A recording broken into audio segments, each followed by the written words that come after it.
আমার নাম জগাই মাহাতো। কি হয়েছে আপনাদের আজকে? ঘটনাটা হয়েছে, আমরা অনেক দিন আগে প্রায় 1 বছরের মতো হয়ে গেল আমরা একটা সমস্ত গ্রাম কমিটি নামে একটা সংগঠন তৈরি করেছি। এইখানে যত কলিয়ারের আশেপাশে গ্রামগুলো আছে এবং বস্তি আছে 2 নম্বর 3 নম্বর সমস্ত মিলে একটা আমরা কমিটির সিদ্ধান্ত করি এবং এই কমিটির লড়াই হচ্ছে যে আমাদের লোকাল কর্মচারীকে কাজ দেওয়া, ঠিক আছে।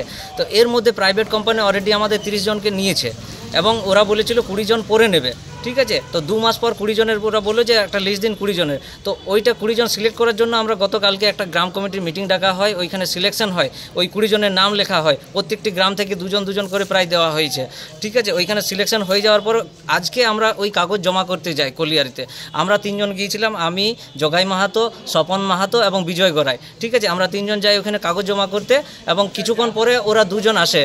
বড়ে নাম আছে বড়ে নুনিয়া আর একজনের নাম আছে রাজ নুনিয়া। এরা 2 জন একটু স্বাস্থ্যবান, একটু মানে শরীর স্বাস্থ্য ছিল, ওরা 2 নম্বর এলাকারই ছিল, ঠিক আছে। অথচ আমাদের ওরা কোনো ইয়েতে আসেনি, আপনার এই মিটিং মিছিলে আসেনি, ঠিক আছে। ওরা দেখতে চাইলো সব কাগজগুলো যে আপনার বলছে কাদেরকে আপনার কাজ দিচ্ছেন, ঠিক আছে। আমি বলে দেখুন এইগুলো আছে, বলছে আপনি একে কেন দিলেন, চিনাকুড়ি হাঁটান, আপনি বিনোদবান হাঁটান, এরকম করে কাগজগুলো বলছে এগুলো হবে না। আমি বলছি আপনি এরকম কেন করছেন, বলছে দেখবে আমি ফেড়ে দেবো সব কাগজ ওইখানে ফেড়ে দিল, যত ডকুমেন্টস ছিল সব ফেড়ে দিল। আমি বলতে গেলাম যে আপনি কাগজগুলো ফাড়লেন কেন, তখন আমাকে মারতে লাগায়, আমাকে মারে আমার গাছের গোড়াতে আমি পড়ে যাই, ঠিক আছে। তখন এরা 2 জন স্বপন মাহাতো আর বিজয় গড়াই এসে বললো আপনি ওদের জগাইকে মারলেন কেন।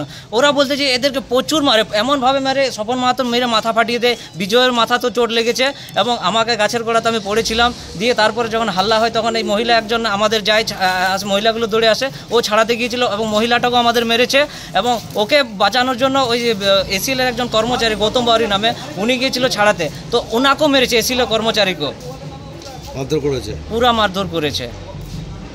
এবং এটার ওদের সঙ্গে কোনো সম্পর্কও নেই, মানে জানি না ওদের কি মন আছে। হ্যাঁ, ওর যদি বলতে যে আমাদেরকে কাজ দাও তাহলে আমি ওদেরও কাগজ জমা করতাম, কিন্তু ওসব কিছু না। ওরা এসে পরে মানে ওদের জানি না আজ কি ইয়ে ছিল, কাগজগুলো সব ফেলে দিল এবং আমাদেরকে মারতে লাগালো।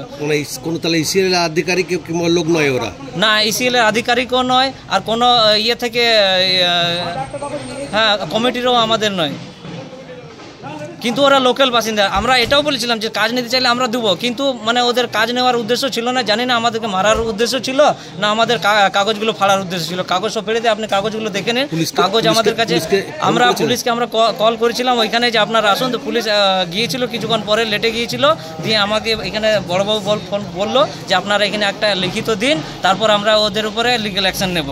তো আমরা এখন এসেছি এখানে ফাঁড়িতে, আমরা ওইখানে এফআইআর করবো, তারপর দেখছি। ওইখানে আমাদের গ্রামের লোক প্রচুর চলে এসেছে, ওইখানে একটা বিশাল ঝামেলা হওয়ার মতো সৃষ্টি হয়ে গেছে। আমরা ওইখানে বুঝিয়ে এলাম যে এখন ওদের ঘর বাড়ি কিছু যেতে হবে না, আমরা থানায় গিয়ে ডায়েরি করছি, ওদেরকে খোঁজার ব্যবস্থা করছি। ওরা স্যার এখন এখানে কোথাও নেই, আমরা গোটাই খুঁজলাম, পেলাম না ওদের 2 জনকে। আপনার নাম আর পরিচয়? আমার নাম জগাই মাহাতো, আমি সমস্ত গ্রাম কমিটির একজন সদস্য।